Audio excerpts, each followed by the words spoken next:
is to stand by us and to stand with us. And I promise you that we will continue to fight. I promise you that Ken Martin has provided more diversity to this party. He has given up some of his seats in rights that no other chairman has done, because numbers makes you powerful. Because he can count. But those folks all across the state, and I see you said he can count. Early on, when I said I was with Ken, somebody said, ooh, I don't know. I said, no, I know him. And he's a fighter. And he won overwhelmingly because people believed in you, like we all believe in you. So thank you. And just in case you didn't know, I am Congresswoman Joy Bailey. And I approve this message. God bless you. I love you. And pray that I get some clothes tomorrow.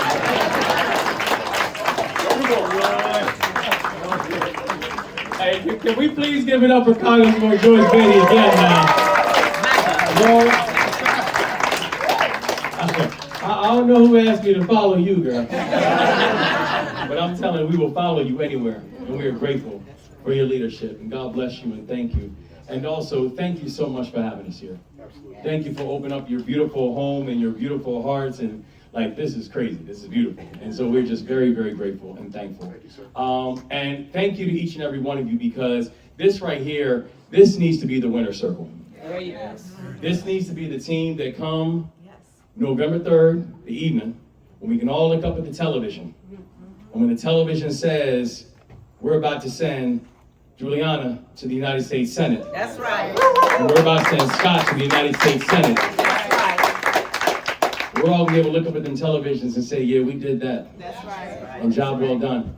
And I tell you, and I know she had to step away to go grab her daughter. I'm saying this, and y'all might think I'm biased. I would call it I'm being honest. Senator Angela Alsbrooks is doing an amazing job in the state of Maryland. And I'm so thankful to have her as my friend. And Ken, I want to say thank you. Thank you for not just having us here for your leadership, but for pushing through. And one thing I've always said about people, man, it's like, you never look at anybody and judge anybody when times are easy. That's right. Because in easy times, anybody can show me anything. Right, that's right, that's right. If you ever want to understand someone's mettle, watch them when it was hard. Yep. Watch them when it was tough. Watch them when there were no easy decisions left. Watch them when all the arrows were pointed, and watch, did they curl up? Did they wither? Or did they stand up? Because right now, that's frankly exactly what our society needs. Our society needs people who are ready to stand up. Right. And who are ready to fight. Right. And I was really humbled to be here, and it's interesting because for those who might not know, I do not come from a political background. I don't come from a political family. This is the first elected office I ever held in my life. I literally was like, I was in the military, I led soldiers in combat overseas, I worked in the private sector, I ran one of the largest poverty fighting organizations in this country, and one day I was like, I'm gonna run for governor. And I remember when I was telling my family, and I told them, I was like, listen, I'm gonna run for governor. And I remember I had to convince members of my family to vote for me. And it's not because we're not cool, like we're cool. It's I had to convince them to vote.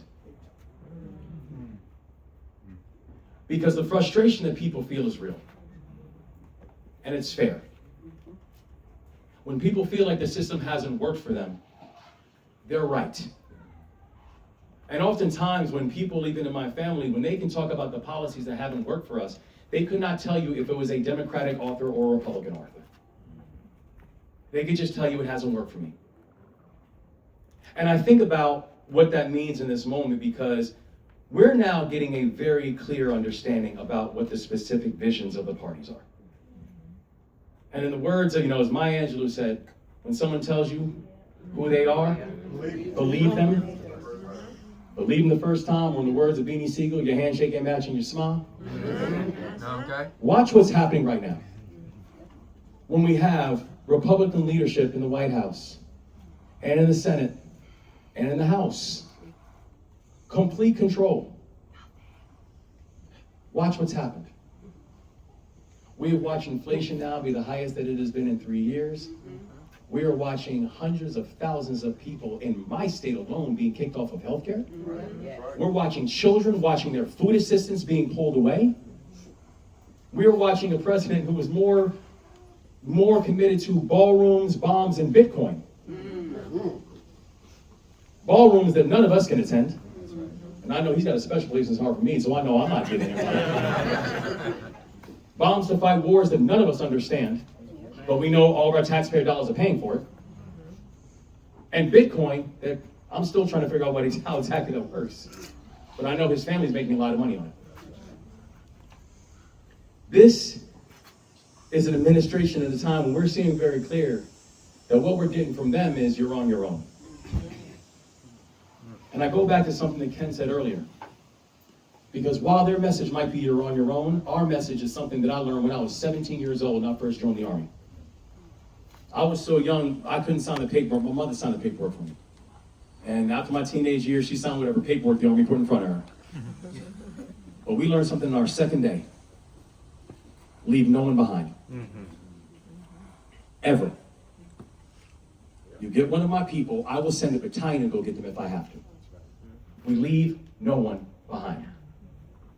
And so when they're spending their time trying to kick people off of healthcare, what are we focusing on and doing within our own jurisdictions, in our own places? And I say we need to make sure we take the House, we need to make sure we take the Senate, but let's also be clear, we have some very important governor's races around the country that we need to win. We need to win in Georgia, we need to win in Nevada, we need to win in South Carolina, we need to win in Iowa, we need to win all over the country. Because when we're watching them pull away from healthcare, what are we doing in states where we have Democratic governors? We're actually protecting healthcare for the people in our state. When they're trying to take away food assistance from our kids, we're actually making sure that, like, for example, what we did inside of the state of Maryland, where we actually tapped in our fiscal responsibility fund, and we made sure that not a single child would have their SNAP disrupted because Washington, D.C. was having a food fight, and the President of the United States was trying to use food as a cudgel. That when he was saying that we wanted to make sure we had public safety, and therefore that means throwing National Guardsmen inside of our communities, then what do we do, for example, like inside of the state of Maryland? We actually started working together both with local law enforcement and with community violence interrupters. Working with our mayor and our local officials, and also making sure that we can increase both accountability and opportunity, giving people who are returning from incarceration a second chance at life, signing the largest mass pardon in the history of the United States of America, where we pardoned over 175,000 misdemeanor cannabis convictions in a stroke of a pen, giving them a second chance. And what has happened in our state alone, that we have now had a violence crime rate that has dropped nearly 60%, the fastest drop in the United States of America. When they say you're on your own, we say we leave no one behind. And I'll close with this real quick. This is not just going to be the opportunity for us to energize the base. This is a chance for us to enlarge it. I remember about a year ago, we had historic flooding in Western Maryland, where we literally had to send boats up to the second floor of the schoolhouse to go save our children. And I remember going down there and meeting the mayor of Westernport, a lifelong Republican named Judy Hamilton. And we worked together because we were some of the first boots on the ground, and we put in for federal disaster relief, and we literally received one line from the White House saying, support for Maryland is not warranted. And by the way, I later on found out that not a single state that did not vote for Donald Trump has gotten $1 from this administration of federal disaster relief since they come back on board. They've even politicized disasters. Yeah. And I remember when we announced that we were running for re-election, because we're up for re-election too in November, yeah. When we announced we were running for re-election, one of the first calls that we got, including from a whole series of Republican lawmakers from around the state of Maryland, was from Mayor Judy Hamilton, who said, Governor, I've been a lifelong Republican, and you got my vote for re-election.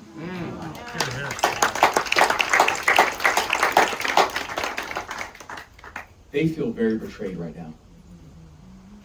They feel lied to. They feel disillusioned. This is actually our moment. Not to dissuade. Bring them in. This becomes our moment to show what a coalition like ours can actually look like. This is a moment when we know that there's only been two things that have gotten this country out of difficult times before. That has been God's grace and moral leadership. That's it. And we're going to pray for God's grace. And we're going to show them what moral leadership looks like. And when we do that, we're going to show this country that leave no one behind is not a statement nor a mantra. It is the democratic governing philosophy. And when we do that, we're not just going to win an election in November. We're going to win an era. And we're going to win in a way that those who came before us hoped for. And we're going to win in a way that those who come after us that they deserve. So we got 85 days in a wake up. And the only thing that we ask for 85 days in a wake up is all you've got. Because if we do that, we're all going to be looking up at them televisions on the night of November 3rd and say we understood the assignment. Yes. That's right. So God bless you guys. Thank you.